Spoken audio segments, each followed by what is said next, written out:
ಸಿದ್ದರಾಮಯ್ಯನವರ ಪಾಲಿಟ್ಟು 54%.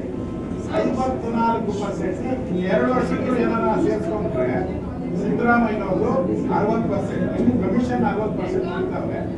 ಆ ಕಮಿಷನ್ಗೆ ಕರೆಕ್ಟ್ ಆಗಿ ಸಾಲನೂ ಕೂಡ ಅಂದ್ರೆ ಸಾಲ ಮಾಡಿ ಸರ್ಕಾರ ನಡ್ಸಕ್ಕೆ ನೀ ಹಾಕ್ಬೇಕಪ್ಪ ಸಿದ್ದರಾಮಯ್ಯ,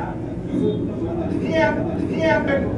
ಯಾರ ಸಾಮಾನ್ಯ ಜನ ರೋಡ್ ಆಗಿರೋರು ಕೂಡ ಸಾಲ ಮಾಡಿ ತರಕಾರಿ ವ್ಯಾಪಾರ ಮಾಡೋದು ಕೂಡ ಮಾಡ್ತಾರೆ. ನೀನು ಏನೋ ಸ್ಪೆಷಲ್ ನಾನು ಆದಾಯ ಮಾಡ್ತೀನಿ, ಅವ್ರು ಬಜೆಟ್ ಹೇಳಿದ್ದಾರೆ, ಕರ್ನಾಟಕದ ಜನತೆಗಳಿಗೆ ಕನಸಿನ ರೆಕ್ಕೆಗಳನ್ನ ಕೊಡ್ತೀನಿ ಅಂತ ಹೇಳಿದ್ದಾರೆ.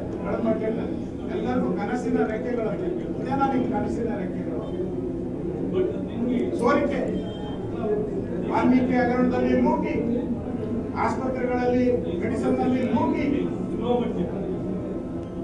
ಸೈಟ್ಗಳು ಮೂಡ ಸೈಟ್ ಲೂಟಿ, ಈ ಲೂಟಿಯಲ್ಲೇ ಈ ಸರ್ಕಾರ